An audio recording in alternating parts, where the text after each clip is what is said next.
first participant. Yes.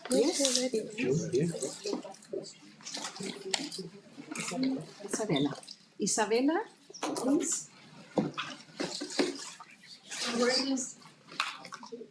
That's okay. It doesn't matter, I can see. We can't see from We here. can see. What do you need? A microphone. A microphone? Or do I just put it? Espérame, déjame preguntar. Inicialmente estábamos con el micrófono de acá. Sí, We're using this microphone. Yeah, don't worry. Speak up. Or you can move like you. Where you feel Comfortable.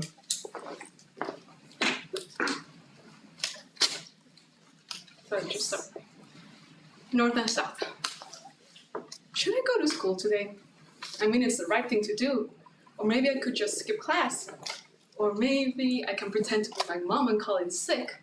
Or maybe, okay, just maybe, I can pull a fire alarm at school. Oh, I think my moral compass might be broken. How can a society work if there's also other people with their moral compass broken? I mean, what they do might seem unethical to us, yet they don't see any problem with it. Now that I think about it, even asking the question on whether something is right or wrong is egocentrical by itself. Well, in the famous Kourtney Kardashian's words, Kim, there's people that are dying. Now, I'm going to prove to you that psychopaths are living proof that right or wrong can be determined by a person's consciousness. Let's play a game, okay? I'll say a quote from someone famous and you just have to guess who it is. All right? It goes as follows. Society wants to believe it can identify evil people or bad or harmful people, but it's not practical. There are no stereotypes. Any guesses? I'll wait. Well, the answer is, ding, ding, ding, the infamous Ted Bundy, a serial killer who kidnapped, raped, and murdered tons of young women all across 7 of the 50 states in the US. Now the quote seems a bit dark, doesn't it? I mean, right before I revealed the identity of who said it, you might have thought it was someone whose moral compass was aligned with what society thinks is right. But now that I've said who said it, it just doesn't sit well. But is it really that wrong? I mean, everyone is different. If everyone has different experiences and different opinions, can we really reach an agreement on whether something is good or bad? A paper written by Chelsea Shane and Kurt Gray proposed the interesting idea that perceptions of harm are ubiquitous in moral judgment. Well, I'll explain it a bit. It sounded way too scientific. When people choose a decision, right or wrong, they try to calculate the amount of harm that might be done to them. And if the perpetrator is capable of feeling sympathy, then they also calculate the amount of harm that might be done to the victim.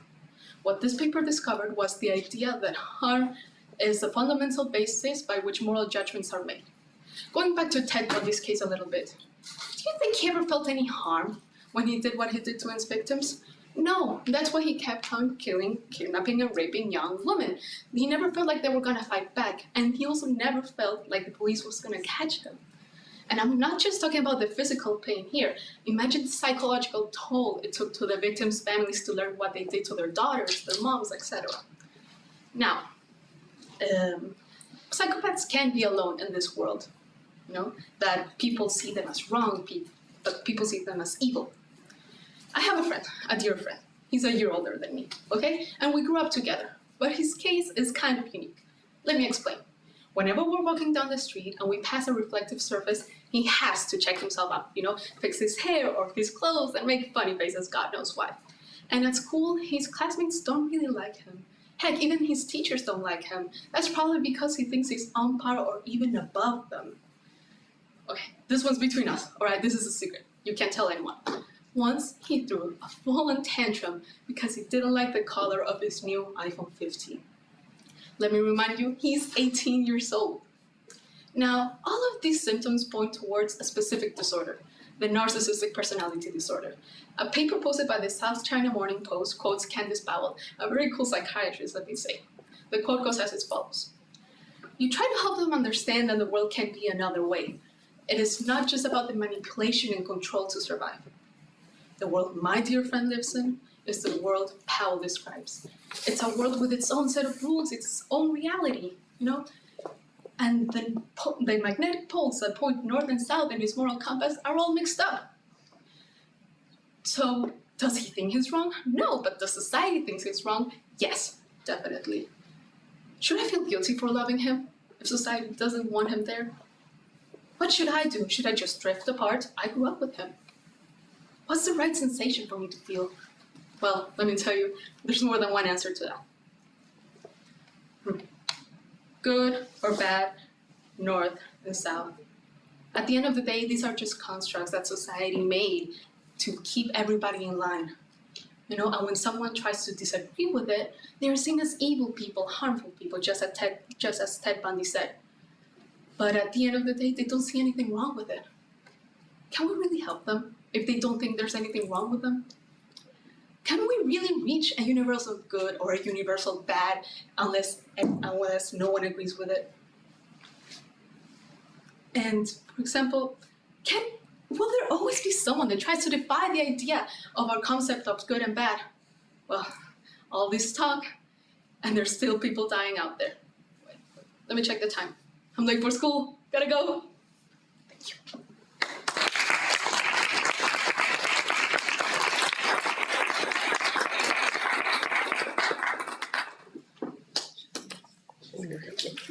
Hello, Isabela. Hello. Can you tell me why did you call your speech North and South? Well, it all goes back to this moral compass metaphor I used that is really common. Most of the people know it. And I find it really interesting because it's a way to visualize morality and to visualize that not every person has the same one. You know, they're different brands. You know, they're different brands. They're different lengths.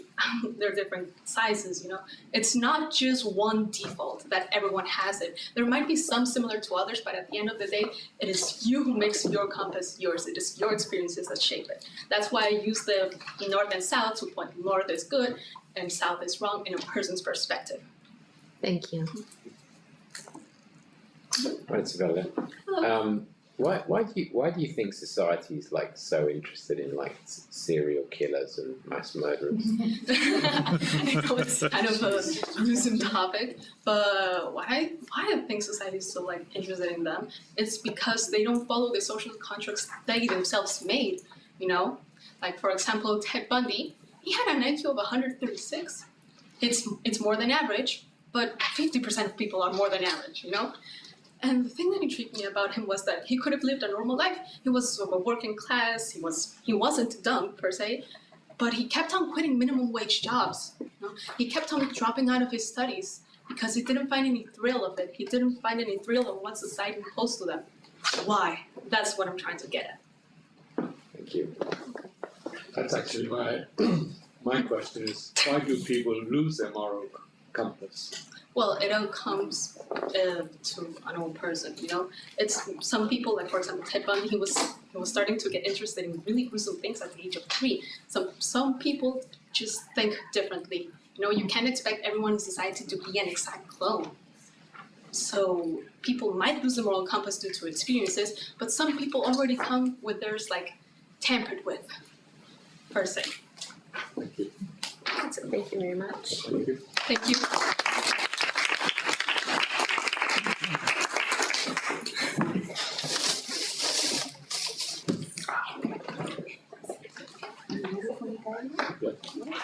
Mikaela?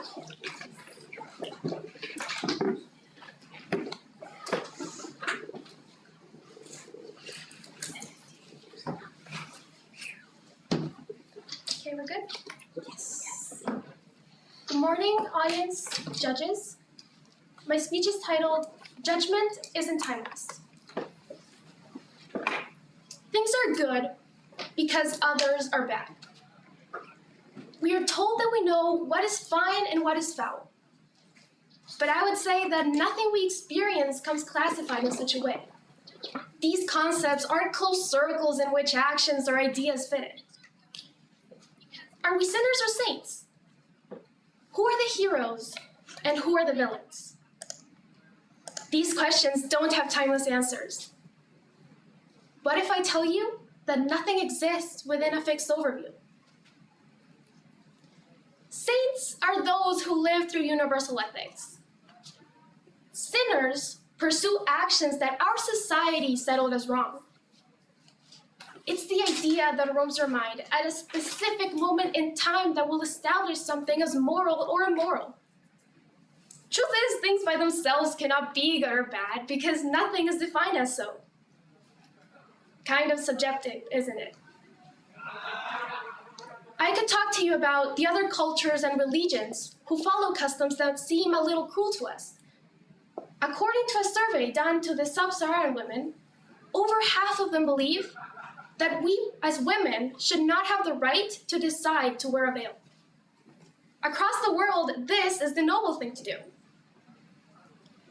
But also for many of us, people who would enforce this in Chile could be considered villains. Judgments in our society are not the same. So maybe things cannot be depicted as correct or incorrect. Winston Auden, a famous British philosopher, once claimed, "Goodness is easier to recognize than to define." Right now, we judge following steps due to something already measured as honest.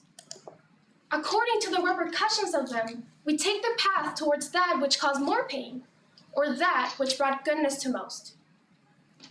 That's when we can start to decide that I'm being the saint and the one next to me is the sinner. What about the mining project that was planned to be located on the coastline of the Coquimbo region? We watched TV and saw that many specialists were constantly saying that these new mining plants could just add pollution to our already contaminated flora and fauna. But at home, I can see that my uncles could have jobs close to their homes and with a good income. Like this project, things are bouncing between being something acceptable or unacceptable. And it's not because these are battling with our moral rulebook to tell us that there's an accurate way to look at actions.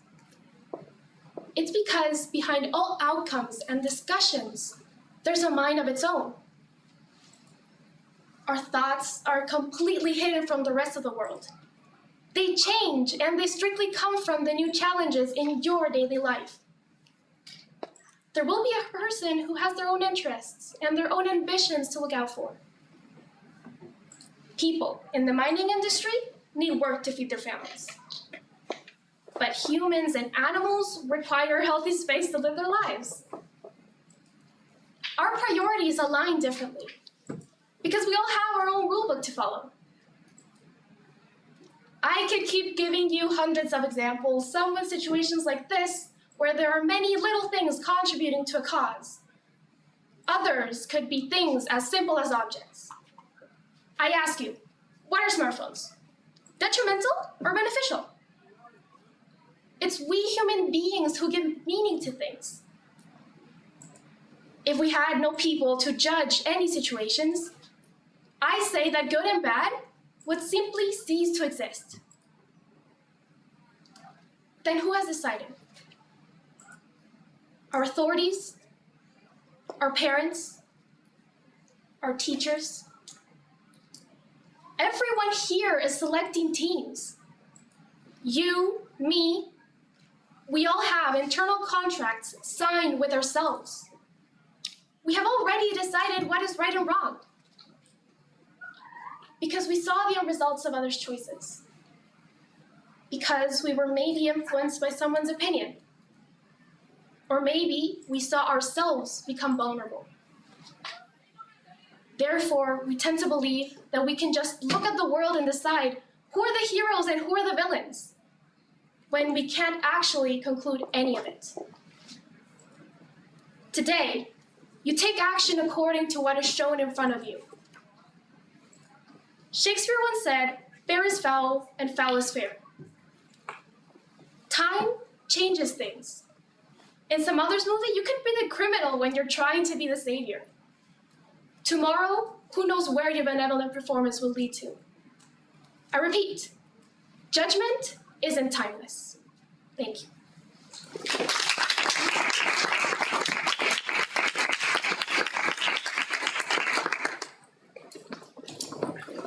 Thanks for that, Mikaela.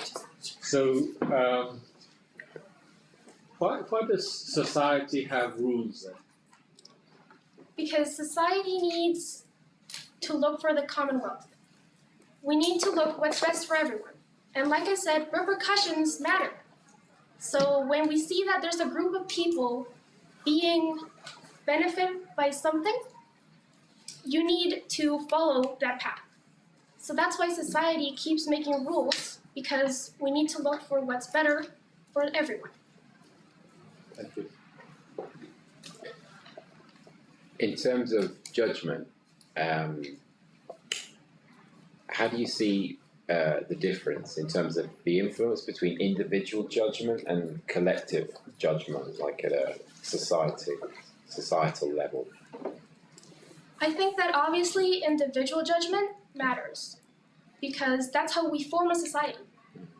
But what matters in the end will be the collective judgment. It's not that one is more important than the other, it's that one is part of the other group. So maybe we should take as the same importance towards what's individual and what's collective, so that we can find what's best for everyone. Thank you. Hello, Mikaela. Hello. So, connected to Tom's question, how do you deal with judgment yourself? I like to deal with judgment by looking at how I impact the rest of the world. When we do things, we leave a mark. So depending on the amount of people I impact in a good way or a bad way, I decide to take that path. And that's how I take decisions in life. Thank you, Dani.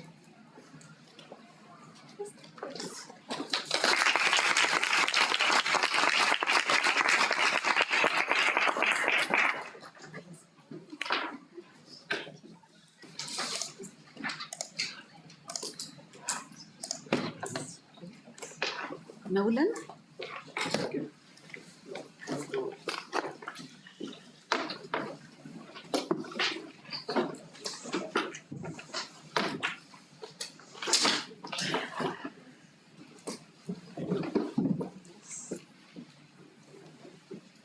Ready? Yes. Title of my speech is A Utopian World. 2 years ago, Chilean radio station Radio Bio Bio documented a sitch where 5 thieves broke into a man's house to presumably commit a burglary. However, this wasn't your normal, ordinary burglary, because the man proceeded to defend his family with the gun he legally owned, resulting in the death of one of the criminals. Now, despite how bizarre this is, I think most people would agree that the consequence was fair and just, right?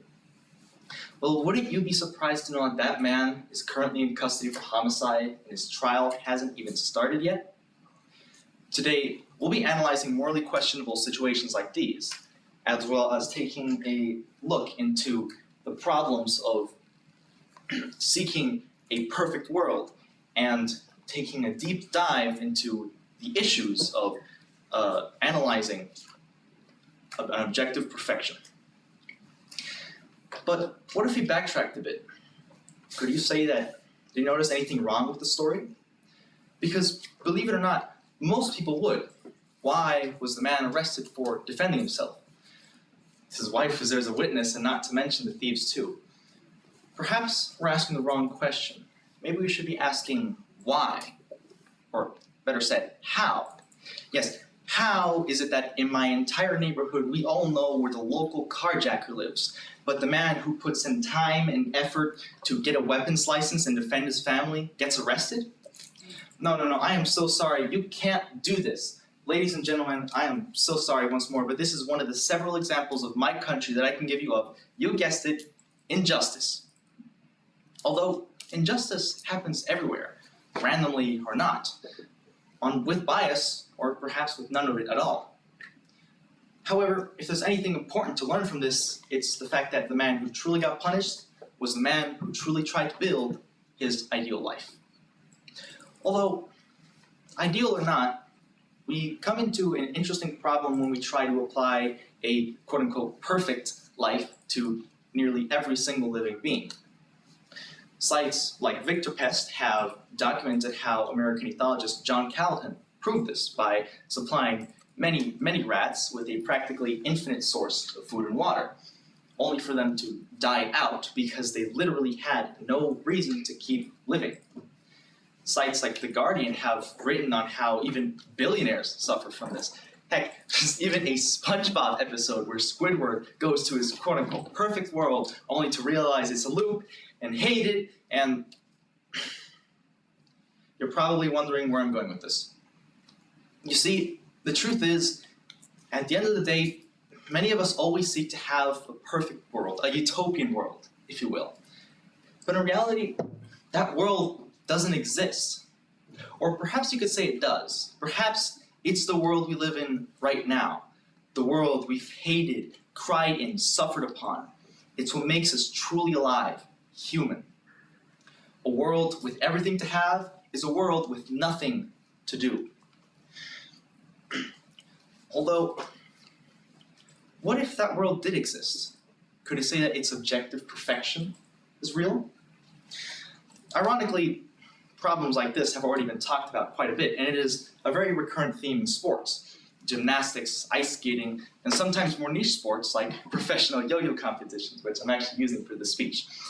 As a matter of fact, content creator Resprit once documented how Hajime Mura, a yo-yo prodigy, competed in, well, the international worldwide yo-yo championships, and he performed what could be argued to be one of the most difficult routines ever done in history, and he got 7th place. And it's not like everyone else was better than him. No, in fact, you could say that he was way better than everyone else. The truth is, he decided to lose his 4-year-long winning streak to prove a very, very valuable point. The rules don't matter. The championship tries to determine the one who's truly the best, the one who's truly perfect at yo-yo. But in reality, there's no correct way to play it, and much less is there any way to objectify such in the first place. And alas, this brings me to the end of my speech. So let's recap and see what we've learned so far. We've learned that we shouldn't try to create a perfect world, and we learned that we shouldn't try to pursue an objective perfection either, as it kind of doesn't exist. Instead, I have a better proposition. Live how you want. Seriously, it's impressive how many people don't realize they've been doing the wrong thing until it's too late. So consider this a start. A world with nothing to have is a world with everything to do after all. And a perfect world is always subjective. Thank you.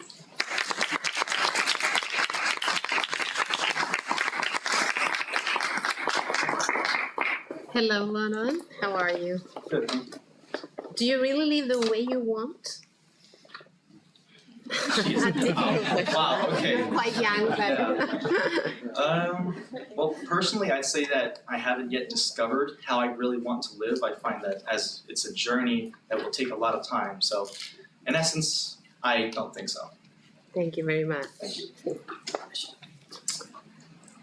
Hi, Nolan. Hello. Do you really believe that anybody actually wants something that we could consider a perfect world?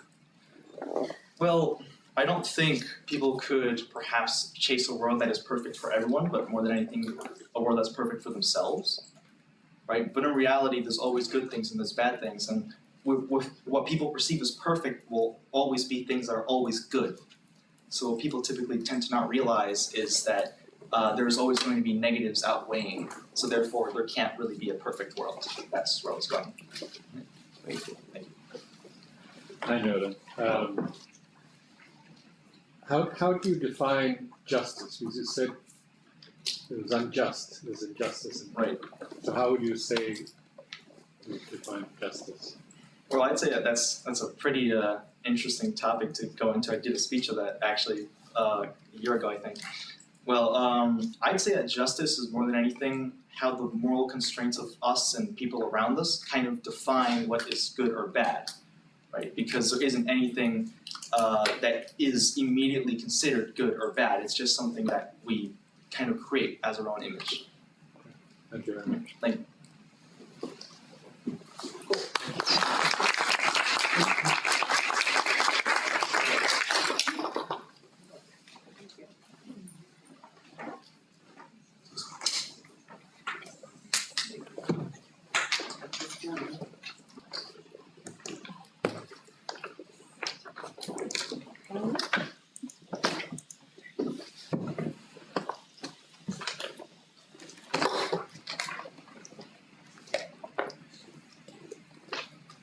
we are all villains. Do you remember when you were young and you were just with Cinderella, all dainty, pretty, perfect? I think we all do. But let me ask you something. Today, do you find yourself like Cinderella? Or are you a bit more like her evil stepsister? Most of you are probably rethinking what I just said. Did you know that according to the British Psychological Society, people who are older tend to relate more to villains, but in secret? What if I told you every single one of you is a villain in disguise? I'm a villain, you're a villain, we're all villains. You may be wondering where I'm going with this. Well, let me say one thing. There is more than one way to become a villain, and it's not that bad to be one. We're gonna look at some villain makers in today's society and see if you agree. First, when you think of a villain, you think of an evil, crazy character. Joker. Joker is a typical representation of good versus evil. But do you remember in 2019, when the movie Joker came out, that was based on his past, how he was abused? Tied to a radiator that left him with a laughing disorder, which he was later bullied for? There is a very famous quote in this movie that says, "For my whole life, I didn't know if I even existed, but I do." And people are starting to notice. So, why do adults empathize with these evil villains? It's simple. We get it. Everyone has done something in their lives that they regret. Maybe not to the extent of Hollywood, but life has a way of pushing us to the edge and making us into the villains. Secondly, Hollywood aside, I want to dive into the real-life dichotomy between heroes and villains. Have you ever heard of the name Julian Assange? If you've read the recent news, you would know he's currently facing extradition to the US by the British courts. He's being accused of receiving, obtaining, and disclosing classified information. But in 2010, the story was very different. He was called a hero, a truth speaker, for these documents he leaked. Today, in 2024, he's being discredited, persecuted, put in jail, and even accused of sexual assault. And the crowd has grown to doubt him. In short, he's been cancelled, silenced by a media-led mentality. Like maybe many of you, who've been shut down by friends, family, colleagues, and even teachers for an opinion or point of view you gave. This is when society flips the coin and decides to make you the villain. Last, I want to share a book I read over the summer called Beneath the Scarlet Sky by Mark Sullivan. This is a book on a true story about Mikaela, a boy who was forced to spy on General Hans Leyer, the right hand of Adolf Hitler in Italy. Focusing on this task, Pino was forced to watch as innocent lives were taken. After the war, he was never able to forgive himself for the actions he didn't do. Pino was a World War II hero, but the circumstances surrounding his life will always make him feel more like the villain. Sometimes we keep the villain within. Furthermore, according to the joint study by the University of London and the University of California, people who are older tend to relate more to villains than to heroes because of their higher critical thinking. You see, humans are always more prone to empathize with what is most similar to them. We empathize with villains because we are villains. Look, I'm not saying I have a dark or life-altering past, but I definitely have events in my life that have shaped me into who I am. I think we all do. You see, life, society, people leave marks, some bigger than others. For Joker, it was the last straw that pushed him over the edge. Assange, once a hero, now has a tarnished reputation and an uncertain legacy. Mikaela, a man who saved lives, sees himself as the very own hero, the very own villain of his story. So, are we too quick to jump to they are just evil? Or is it just that they're not heroes? Does that really make them villains? Really make them evil? Therefore, what I want to leave you with is this. There is more than one way to become a villain. Villains are shaped by circumstance, society, and sometimes even self-perception. There are villains all around us. Look around. You see, we think that the people around us haven't done anything wrong, that we haven't done anything wrong. However, is it that bad to be a villain? I want to invite you to ask yourself, what makes you a villain? I believe that we are all villains, hiding in the dark, waiting to own our own narrative, waiting to accept who we really are. Thank you.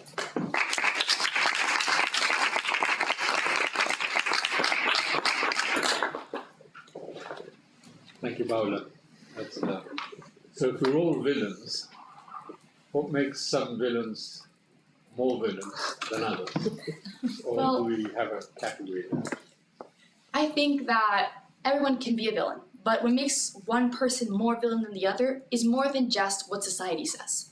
I think there is more than one way to perceive how much a villain you are, but I think a very important part is how society pictures you, how they make the story twist and make it worse. But I feel like maybe the self-perception that everybody has is the worst part of why one person is more a villain than another. Hi, Paula. Which villain, like fictional or real, do you find the most interesting, and why? I actually, when I first wrote the speech, I put Malefica as one of the villains because she's my favorite villain. And the thing is, Malefica is a villain that we all know as the Sleeping Beauty villain. But there's a movie about her and how she was betrayed by her first love, Aurora's father. How her wings were cut off, which she loved. And the thing is, she was so hurt that she had no other way of looking at the world in a beautiful way anymore because everything that she had seen beautiful had been torn away. And I feel like I wasn't able to put her in this speech, but I feel like she was the villain that I most look up to. Thank you.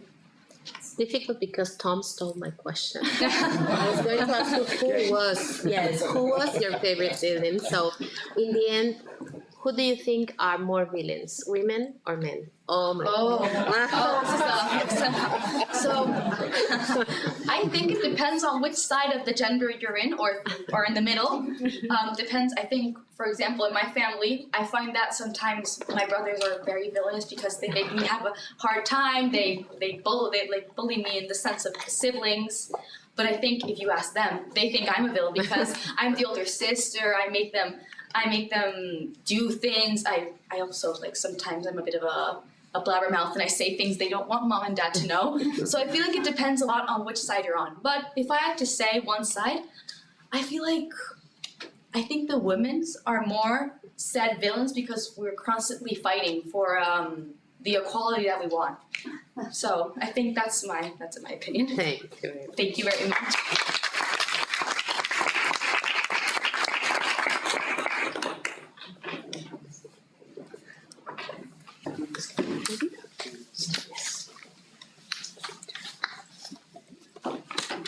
And last but not least, Taehwan. Yes, great job. I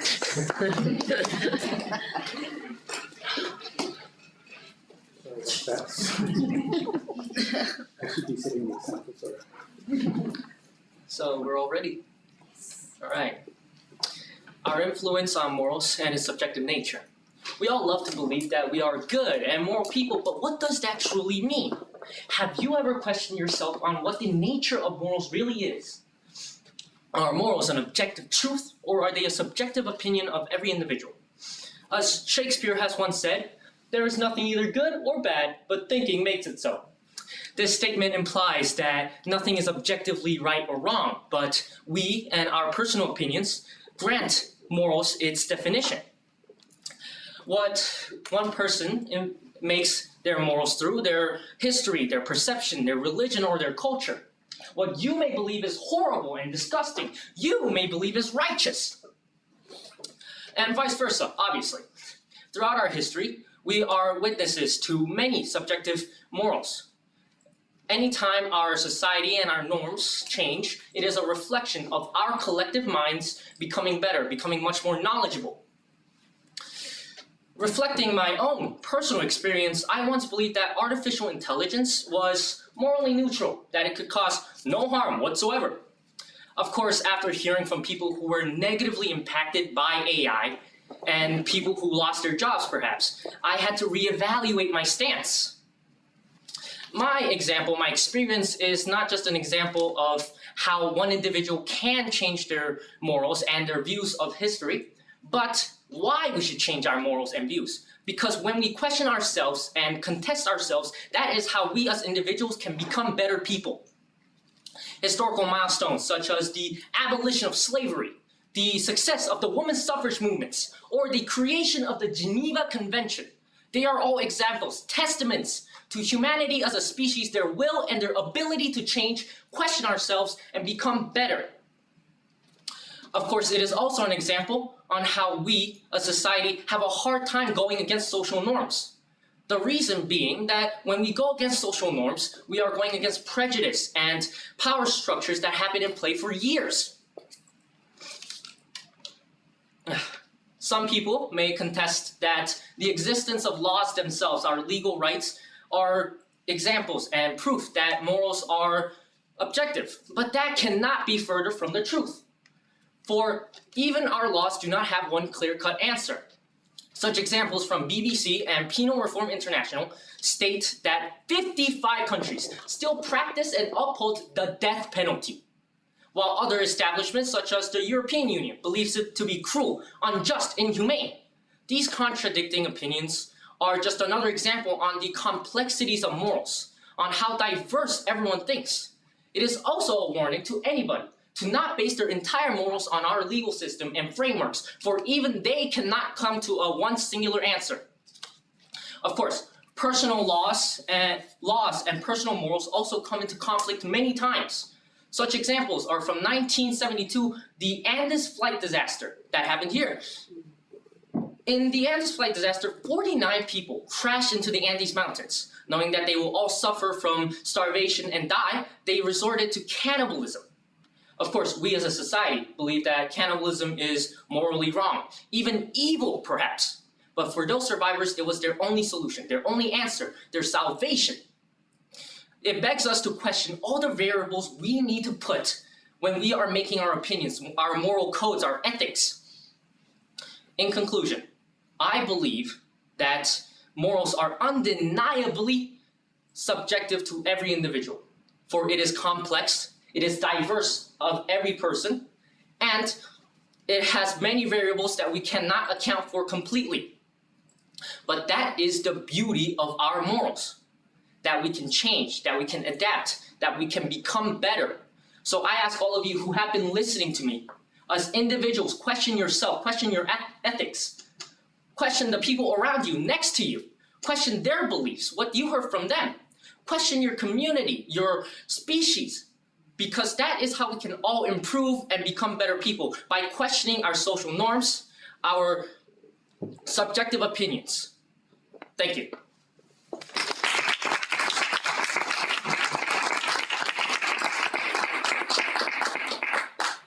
Hello, Taehwan. Hello. You mentioned death penalty. Yes. What's your point of view regarding to it?